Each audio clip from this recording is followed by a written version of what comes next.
Hi, hello, and welcome to another episode of The War on China. Today, we're going to be talking about the release of Meng Wanzhou and the release of the two Michaels. I'm joined today by Mario Cavolo once again to talk about the 10 things that we need to understand about this whole situation. So, Mario, how did you receive this news? And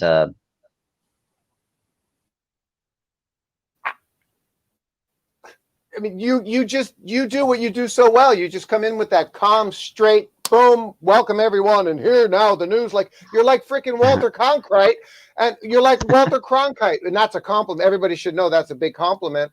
And I'm sitting here like John McLaughlin, full of energy, going crazy, and all I want to do is sit here and say, "Holy guacamole! Meng Wanzhou got released," and then the Spav, the two Michaels, right? So the Mhm. three musketeers are free. Michael, Mikey, and Mung. I mean, it's just absolutely, and it is, right? Let's be It honest. This is. is not a Mm, small, this is not another, this is not just another news item. We want to attach lots of things to how big this is.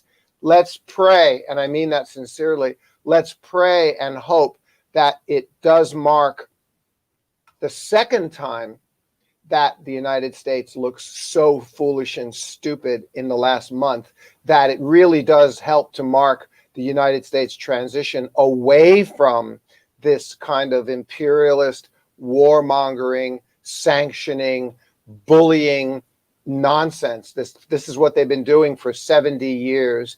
The Afghanistan situation made them look like idiots, rightfully so, and now this situation makes them look like fools. But there's some interesting twists, isn't there, with Spavor and Koenig being released? There's lots of incorrect opinions out there about that. There's a few other things to mention while we're on the show. I'm going to let you take mhm. it. Go, Fernando. Back to you. We got so Right. much to say. The first thing that we want to talk about is, well, what was this about? But before we go into that, I want to remind everybody that this kind of shows, because they're so sensitive, they usually demonetize. So make sure that if you want to support this work that we do in these videos, hit the links in the description down below and support our channel. Yes, please. It's true. We get demonetized every single time. So, okay, what took place? Basically this morning here in China, or late in the afternoon in Canada, was that Meng Wanzhou attended a virtual court hearing with a judge in the US from her place in Canada. And basically, her lawyers and the court agreed to a deal where she would be released if she agreed to a statement of facts, which is very important. She was required to admit or say that she had knowingly provided false documents and that Huawei had violated US sanctions. So we're going to talk a little bit about those statements, because there has been a very important correction, if I may, into the things that took place. Um, Let me go into this information that was released just earlier today. This is a correction by let me see if it's here. It's a correction that was made by um, a newspaper, yeah, some media, saying that in a previous version of the story, CBC News reported that Meng Wanzhou was expected to plead guilty and pay a fine as part of today's proceedings, citing sources. But in fact, Meng pleaded not guilty. She pleaded not guilty as part of a deferred prosecution agreement with the US government, which did not make references to fines. So, to make it very clear out there, guys, she did not plead guilty. That's a That's right. very important part to what we're going to talk about, because yeah, it's a very serious accusation. It's a very serious situation, and the fact that she did not plead guilty and that the judge did not say we find this person guilty, it takes us to a whole new level of conversation. That's Um, right. Now, basically, she was released based on a DPA, which is a deferred process, a deferred, I forgot what it means. And basically, it says that if she Deferred, complies, deferred, deferred prosecution agreement. I thought it was process, deferred prosecution agreement. And it says that if she complies, the charges will be dropped, and the extradition request will also be canceled. So that's where she is. But I want to talk a little bit about a lot of the context that we need to understand. But do you have any comments so far, Mario? Well, just that there's a lot of misinformation out there, and the DOJ, I've looked at it, the DOJ press office, Office of Public Affairs, put out a press release. A press release is not an official document, stating that she admitted to doing these things. No, she didn't. And that's the point. She didn't. She said, no, I'm not guilty. They can say what they want. I'm not guilty. So let's continue the conversation from there. Yep. Another important thing is a lot of the context that actually took place while before these things happened. So it's important to remember that Xi Jinping and Biden had actually a phone call. I think it was on September 9th. So a lot of people are talking about, well, what was actually discussed and how did it affect what actually took place? Obviously, it's no secret that this was part of that conversation, and this coordination of the release of Meng Wanzhou and the release of the two Michaels was an important bit of that phone call. Another thing that's important to remember, yes? Which doesn't mean that Spavor and Koenig weren't guilty. Just because they were released early has nothing to do, it's not an admission that they were that they were victims of China hostage diplomacy. The fact that they were released early does not mean they were not guilty. Not in any way, shape, or form can and should that be implied or assumed. Continue, Fernando. Yeah, we're going to basically go through the different aspects of all the situation, which is very entangled. So the first thing to remember is that Trudeau was entangled in a re-election, and he just won. So that's another factor that you need to keep in mind. For him, this was really important to stay in power, to show some kind of strength. So that's another contextual piece of information around this resolution. And the last thing is that, well, there is talks that Xi and Biden will actually have a private meeting during the next G20 in October 30th. So that's all looking like they are sorting out their issues. But it is important to go back and look at everything that has been taken place in this case. The first thing that we have to go is the very beginning. This was an illegal arrest. This was an illegal arrest that took place in Canada. If anybody has any arguments about that, well, refer to all the legal arguments that have been presented. This is an illegal arrest because it was based on sanctions, unilateral sanctions that America decided to impose on Iran. Not recognized by the United Nations or anybody else.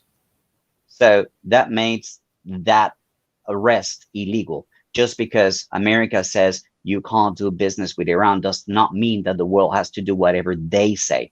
That kind of hegemony is losing power each and every day that goes by.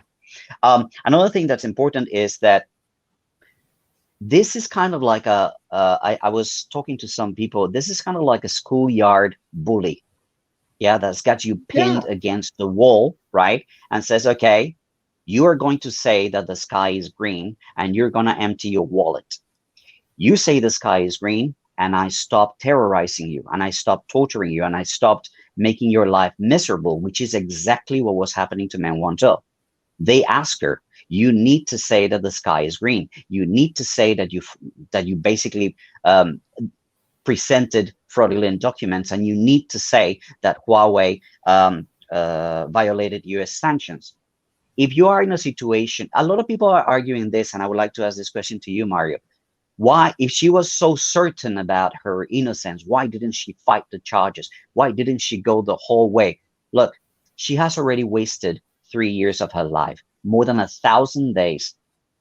And she's about to just start a trial. If she decided to fight this, she would start another trial.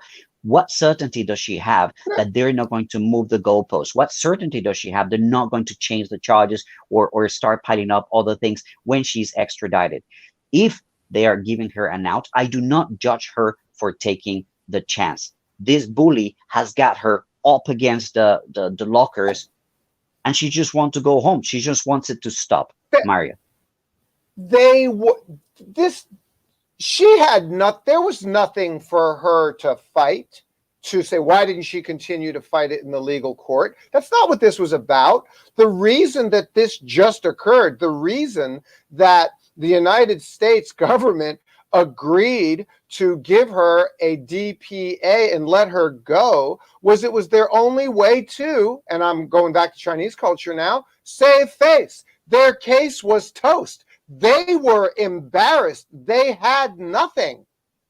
Not to mention, from the beginning, first of all, from the beginning, it was illegal. And I won't go through all that. You've gone through all that. Cyrus Jansen already did a very good job of going through all that. He spends a lot more time on this case because he's up there in Canada. So all the details have been covered. We had it with Chris Black, the attorney. So I'm not the expert to go through all those details. It was illegal in the first place. It was the bullying you talked about in the first place. It was embarrassing. They thought they could get away with it like they got away with it with the French Alstom situation, stealing the business from Alstom in France and letting it go to GE. And look how they treat France now. And they did it again with the nuclear subs. Look how they're bullying and treating France. They thought they could get away with this with China, and they couldn't. And in the end, the cat really got out of the bag when HSBC finally agreed in the Hong Kong court to release the emails clearly showing Miss Meng wasn't hiding anything from us. Here's the email showing we were fully aware of who the subsidiary was in Iran, which is what that your charges are, that she was trying to defraud us by hiding the fact that there was a subsidiary in Iran. No, we have the emails that we knew all about that. So she wasn't hiding anything from us. The case was toast. This was not. This is why it's a bully just pushing you against the lockers, because look, there's this correction. In a previous version of this story, they reported that she was expected to plead guilty and pay a fine. But why? I mean, if she ever pled guilty, which she didn't, according to this correction, she would be coerced to do so because she has evidence showing that she did not defraud HSBC, that she did not present fraudulent documents. So how many people? Everybody, let's ask this question, right, Fernando? How many people do a plea deal and plead guilty because they got a deal when they're not guilty, right? And they still plead guilty. Can you imagine how weak this case was so weak that in front of the whole world, they couldn't even get her to plead guilty in return for being set free. She's like, no. How incredibly embarrassing and demoralizing so if the United States had continued to try to pursue this thing, they would have just looked worse and worse and worse, period. So as far as I'm concerned, that's the end of the story here. This media spin that is coming out saying that she was asked to plead guilty, think about this. They're just asking her, Miss Meng, do you want to go home? Just say the sky is green. Miss Meng, do you want to go home? Just say that you're guilty. Miss Meng, do you want to go home? Just say that you defrauded HSBC, that you actually committed a crime. She wants to go home. She might say that. But the interesting thing is that she didn't have to, and the judge did not say the words, we find you guilty of, and here is the agreement that we have with you. Exactly. Let's move on to the DPA, okay? What is the meaning of the DPA? What's the implication of a DPA? How do you see it, Mario? The DPA is the way for the United States government to say we did something which lets them save face, but in fact, we actually did nothing, because deferred means deferred forever. You know, it's like a law that's on the books that never gets enforced. It was a way for them to bow out without completely embarrassing themselves. They had to get something. Well, oh, we'll give you a deferred prosecution until you die. That's like saying we're never going to prosecute you. They needed a way to save face. That was the best compromise way in legal language that they could come up with, because they didn't have a leg to stand on. Their case was toast. That's my take on it. And the interesting part of the DPA is that it includes a condition that she should not talk about the details of this case until December 2022. Why? They're expecting that people forget about all this and then it doesn't matter down the road. Now, do I think she's going to stick to it? I think she's very afraid of going anywhere internationally. I would like to show you a short video of the actually flight path that she took out of Canada. Notice that she avoided Alaska and she avoided anything near Japan, South Korea. Take a look at this video.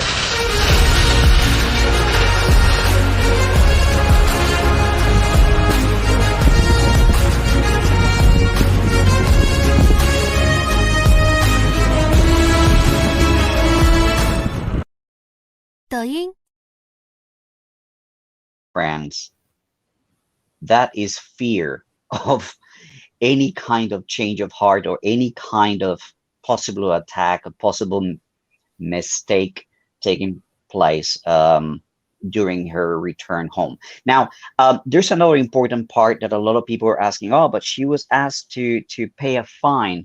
And a lot of people were a little bit confused, thinking like, okay, but this is an extradition case in Canada. Why does she have to pay a fine for an extradition?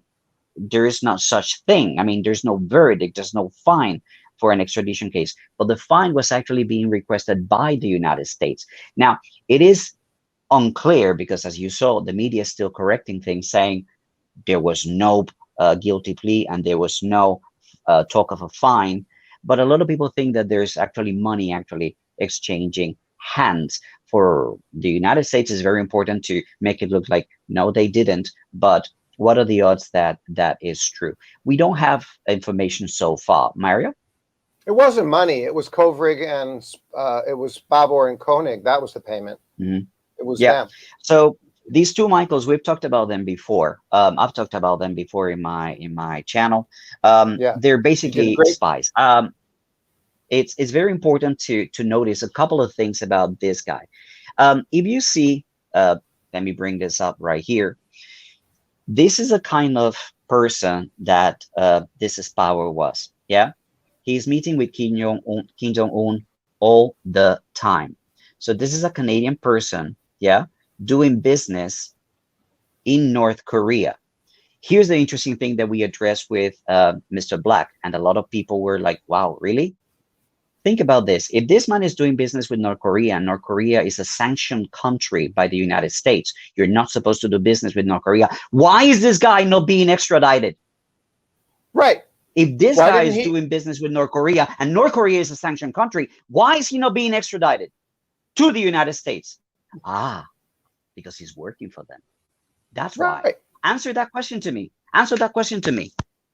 So this guy, there's tons of pictures. There's tons of pictures of this man with Kim Jong-un in different occasions. And, well, what's he doing over there? And he was found in China trading information, trading data with the other Michael. So you have a story that you want to share with us about this, right? Oh, yeah. Mario. Yeah, man. I absolutely. I did. Folks, you're going to love this. So I've done a lot of research in the last day. There's a particular link to an article laying out how clear it is what Spavor and Koenig were up to. Not necessarily what they were up to, but who they were up to it with. So an organization that bordered on being a terrorist organization. Another U.S.-backed terrorist organization called the ICG, the International Crisis Group. And the International Crisis Group was founded by, and of which Kovrig and Spavor were both members. Okay, members of, and working in North Korea. And excuse me, but the ICG was first initially funded by, got it all right in front of me here, George Soros. I mean, you can't laugh more. So, and then what did they do? They cooperated and worked with, for example, in regime change in Eritrea with the TPLF. The TPLF, hold on, violence against their own citizens, including withholding aid from the Tigrayans, using child soldiers, and manipulating refugees into acting as victims in doctored propaganda films against the central Ethiopian government. That's what TPLF was doing with ICG's support and funding. I could go on and on and on and on. ICG has actually proven itself to be a Western-backed force for instability and regime change operations worldwide, going so far as to back violent jihadis and secessionists to accomplish U.S.-led regime change goals. How familiar does that sound? What does this have to do with Spavor and Koenig? Koenig worked for the ICG inside for 4 years since 2017. Spavor was taking photos of Chinese military and BRI projects and sending them to Koenig with the ICG. That's why they got arrested. I can't make it any simpler. I can't make it any simpler than that. That's the main thing here, and I this can't is make it why any simpler than that. you were saying that you were once in Hainan near a military base, and there was, yeah. You tell us that story. What are the odds now, Fernando? What are the odds? Okay, we lived. I married my wife in 2007 in Shanghai. I had bought a beautiful condo on the beach. Sounds like a dream, and it was. I bought my beautiful condo on the beach in Dadonghai, and I said to my darling new wife, "Hey, I got a condo on the. I'm a guy with a condo on the beach, and I'm your new husband. Let's go live in the condo on the beach and have a honeymoon. I just married you." And she was like, "Oh, honey, that sounds great." So we did that. We ended up staying for 3 years. My wife worked for the Mandarin Oriental Hotel, which had opened up down there. So we ended up staying for 3 years. And I bought a big Chinese Harley Davidson style motorbike, one of those big ones, not a scooter, one of those big Harley type motorbikes with a small engine, Chinese engine on it, right? And we tooled all around on the weekends. We would jump on the scooter. We didn't have our boy then. We were just the two of us. And we were honeymooning, man. And we went on the farm roads all around Hainan Island. We toured the entire island by motorcycle, like Jerry, right? Just like Jerry, whom we all admire, and on his motorcycle with his wife. So we did that. Well, what you don't know is right next to Dadonghai was I can't remember the name of the bay. It was a military bay with submarines. Yalong Bay, right there. That's Yalong Bay. Then there was another bay in between the two, which was where the subs were, right? And then Yalong Bay, there was military there. If you stayed at the Ritz-Carlton or the Marriott or the Sheraton or all those other beautiful hotels up on Yalong Bay, that's the most famous beach up on in Hainan. And if you stayed there, there was a line on the left. Don't cross the line. On the other side of that line, it was military. The Hainan Island is surrounded all the way around by military bases. So Nana and I, we get on the scooter and we're just zooming around in the country. We're just zooming around in the tropical island, and we're going through the farms. And then we would hit the roadblock. We would come down. I went down a couple times. I remember this, man. It was scary. It was scary. We're going up the hill, up over the crest of the hill, down the other side of the hill, and around the bend, and come to a screeching frickin' halt at a military guard gate with guys that were armed and not smiling. Serious. Yeah, this was okay. And I actually attempted to say, "Hi, hey, we made a mistake. Whoa, this is a military base, really? Tell me more about it." I'm really good at talking. Come on, Fernando, I'm good at talking people up, right? And, "Hi, how are you?" And wow, I never met a military soldier out in the middle of nowhere. "My name's Mr. Ma. What's yours?" Like the guys with the bank trucks in China. The bank trucks, right? The guys with the bank trucks, they got the pump action rifles, and they get out and they go to the banks and they collect the money. Like those guys, they don't smile, they don't engage with anybody. You avoid them, man. And you're just like, "No, I'm 1 second. I'm one step away from getting my head blown off," right? And that's what it was. And that's what it was like with these military guys. And I wasn't even anywhere near. Could you imagine that I could take pictures of military stuff? I Hmm. couldn't even get past these guys out in the middle of nowhere. So how did Spavor take photos of military sensitive photos of military crafts, equipment, BRI projects, all this stuff, and then get it back to ICG, the violent regime change NGO backed by the United States and funded by George Soros? You want to know why they got arrested for no reason at all? Give me a break. They So got there you go. arrested for You very got good reason. an innocent mother, an innocent Oh. executive, a COO of a very, very important company, and two spies, two criminals. So what you had in this situation where they were asking to free Meng Wanzhou, and they were asking, okay, give us the two Canadian spies. It was a deal with a terrorist. This is a negotiation, a terrorist negotiation. Think about this. When there is a bank heist and the bad guys are inside the bank and the police is outside, do you think the police is happy to give them the pizzas? Do you think the police is happy to give them the water? Do you think the police is happy to give them the getaway car or the helicopter? No, they're not, but they do it. Why? Because they want the better outcome. So this is what actually took place here in China. She was being hostage. She was being held hostage in Canada, and things could have gotten a lot worse. So let's not conflate what China did, which is basically they traded these two criminals for an innocent woman, for the better good, for the better situation, for an innocent person. That has got to be absolutely clear to everybody, and everybody needs to understand this. Now, I want to move on to um, other aspects of this, which corroborate a little bit this idea that they are spies. Here's this tweet by the Intelligence Service of Canada. Welcome home, Michaels. I mean, Yeah. come on, come Hey, on. hey, Fernando, I gotta say it. I go back to the United States. I haven't been back in 3 years because of the COVID, right, etc. You go back to Colombia, right, after you've been released from jail, because we got in trouble here in China and we're in jail. So we got released from jail, and you go back to Colombia, or I go back to the United States, and the CIA leaves a tweet message, "Welcome home, Mario." The CIA or the Colombian CIA. Would they do that? Would the CIA leave a tweet? "Oh, welcome back, Mr. Mario." Yeah, right. But Twitter is having a lot of fun with this. This tweet is not a smart idea. You just link the Michaels to intelligence gathering. Oh, total spies.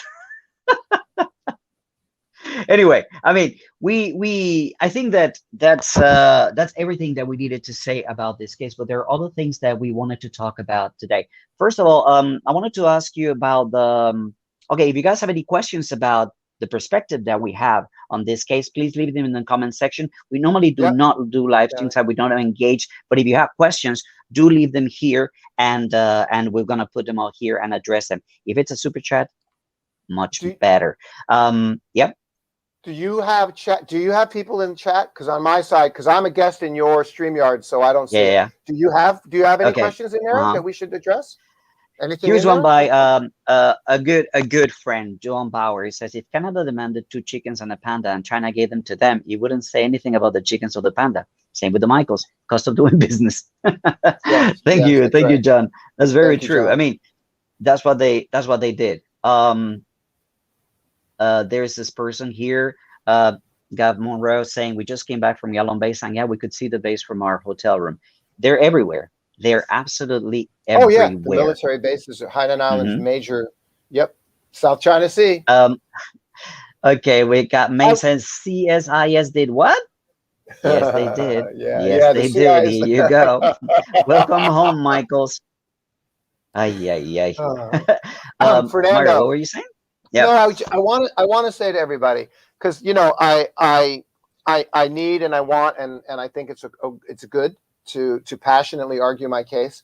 And what I said, all the things that I said earlier, that narrative story that I shared about Spavor and Kovrig and the ICG, I want everybody to understand, by the way, that I was in every way being factually clear. All I did was lay out the facts. of what's known.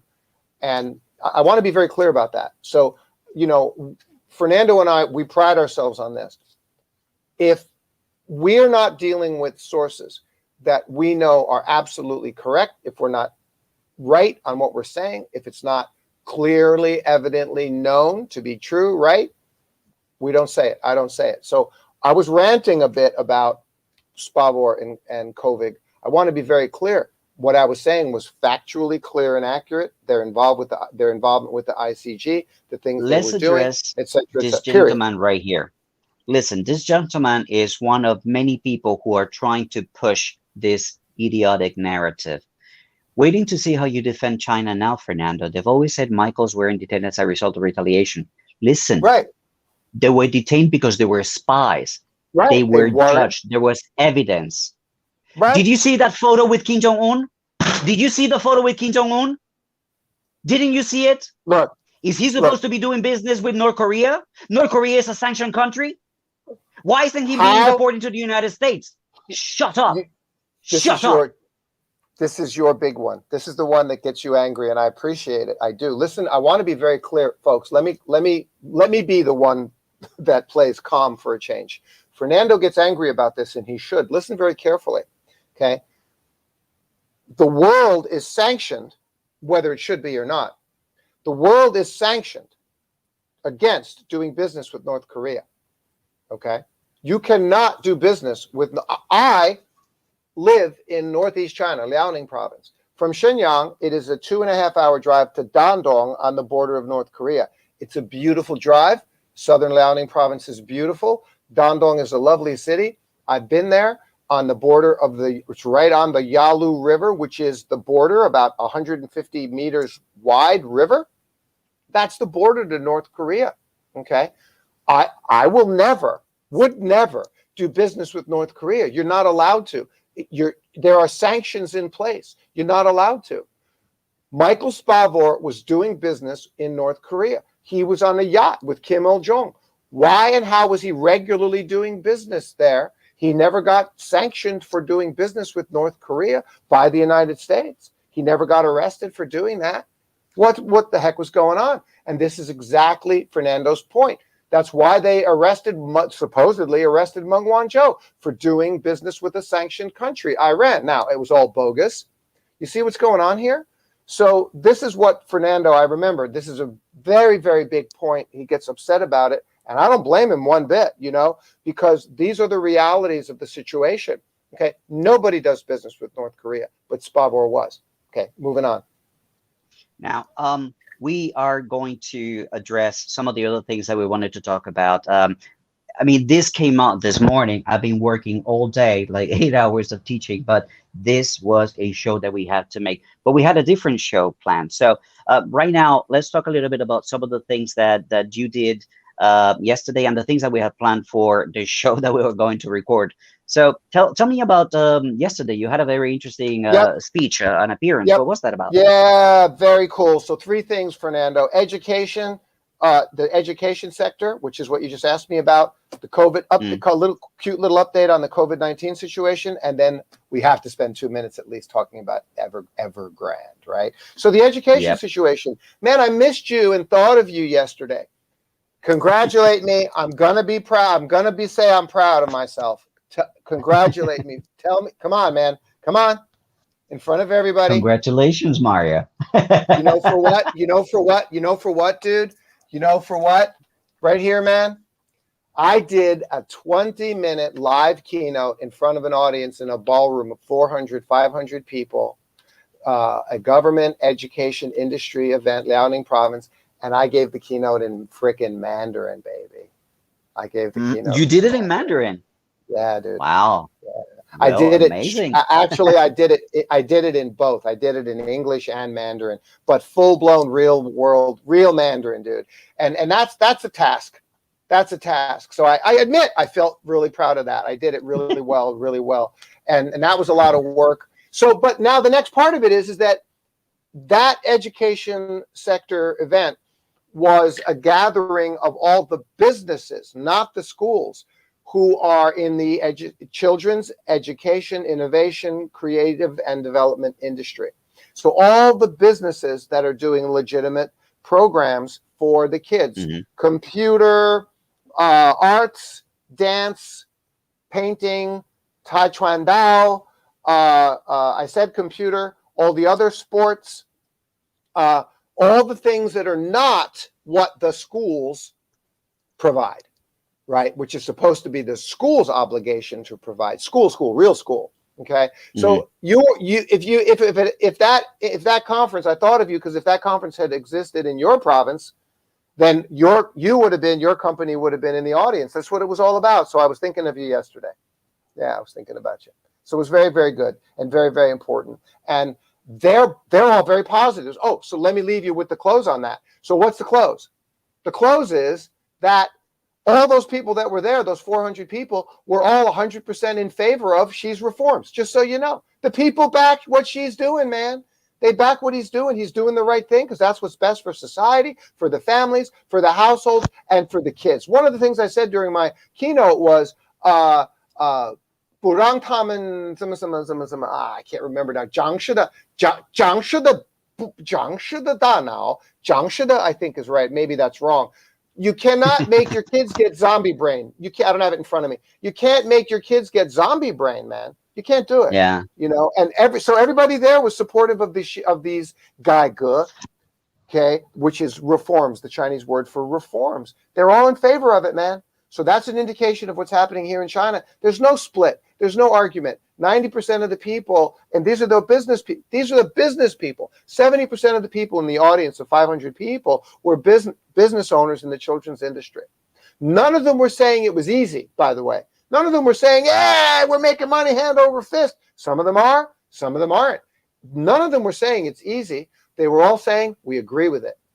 Incredible. Guys, before I tell you about my plans for this week, I have one final comment on the Meng Wanzhou that I think is very important for you guys to understand. It is important for people to understand that there is a great loss of leadership in the United States. There's a great loss of trust in the legal proceedings that take place in countries like Canada, in countries like the United States, with a situation like this. Next time that somebody like, I don't know, Tim Cook is traveling around the world and ends up in Hong Kong, what if somebody comes up with a fraudulent charge? Can they snatch him? Is this changing the way the world is going to operate? They just caught the Meng Wanzhou from Russia just today. They released Meng Wanzhou and there's somebody else that got caught. So it is very important to understand that there's a huge loss of trust in the legal order in the world because of the Meng Wanzhou case. It was a bogus case. She never had to plead guilty. But I want you to step back and think for 1 second. What do you think the people who plan these actions, they don't know the risk that they're taking? Do you think they don't anticipate this loss of trust? But the interesting thing about that is that they know that. And even though they know this, they go ahead and do it. Why? What is the payout? What is there at the other end of these illegal actions that they are taking that is so beneficial, so good, so attractive, so worth losing the trust of the world? That's a very important question to ask ourselves. What do you reckon, Myra? Yeah, I reckon you're absolutely right. The lack of trust. But I want to say 3 points. One, the United States pulled out of Afghanistan. They got egg on their face. Okay, so they know they got to change their ways. That was number one. Number two, Biden and Xi finally got on the phone. We now obviously know some of the things that they discussed. We need and hope that also is a step in the right direction, meaning the U.S. is going to back off of being this crazy imperialist, warmongering, bullying monster that it's been for the last 70 years, because the entire world, thanks to social media, is watching. And they look like idiots, and they look like fools. The cat's out of the bag. The emperor has no clothes on, baby, and they know it. This is a very important thing. Yes, number two. And number three, Tucker, number 3, the one that has me blown away, and I still think about it every day because it was huge, was not only the administration, but the news, Fox News, Tucker Carlson, who, whether he likes it or not, did what he did and went on and praised China. Wow, China's doing work reforms, protecting workers, protecting children in the education industry, protecting children from zombifying their brains with games. And he was like, wow, isn't that all the things that we're all supposed to be doing in society, for our society, for the people in our society? There was Tucker Carlson. So again, with the news, maybe a third indication that the tide is turning, that they know they have to back off this insane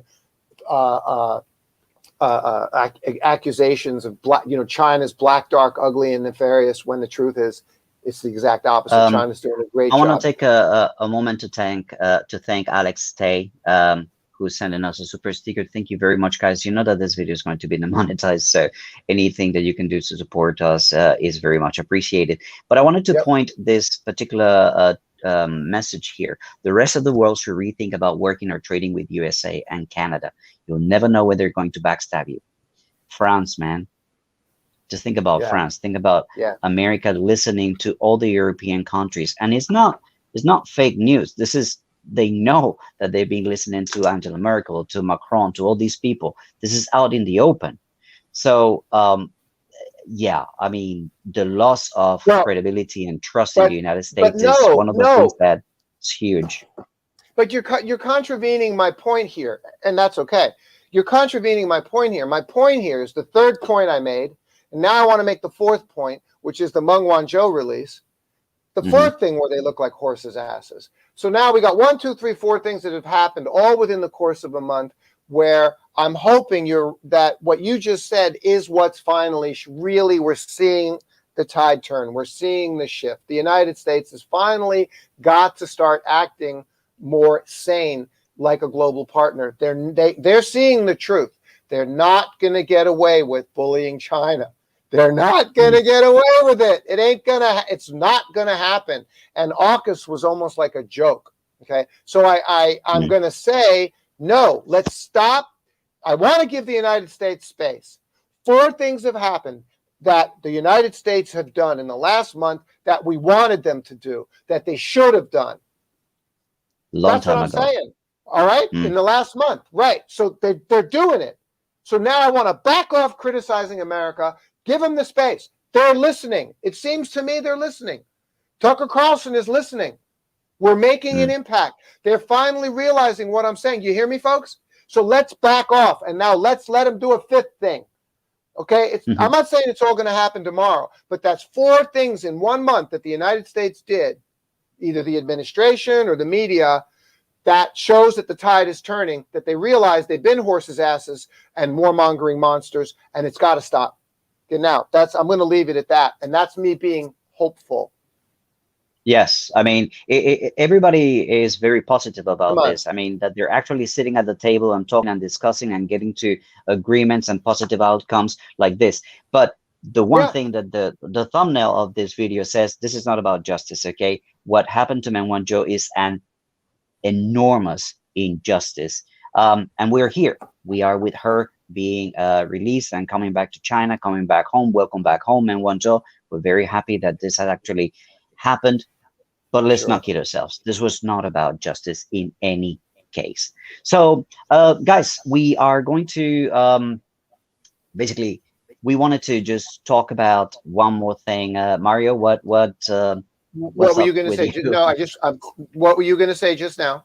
One more thing. No, I was just going to mention that I'm going to be working on a live stream this week, this weekend, in Zhuhai, the International Air Show. I'll be working with Guangdong TV, doing some live streams. So keep an eye on that because, well, I'm a skydiver, been around planes, so that's air show.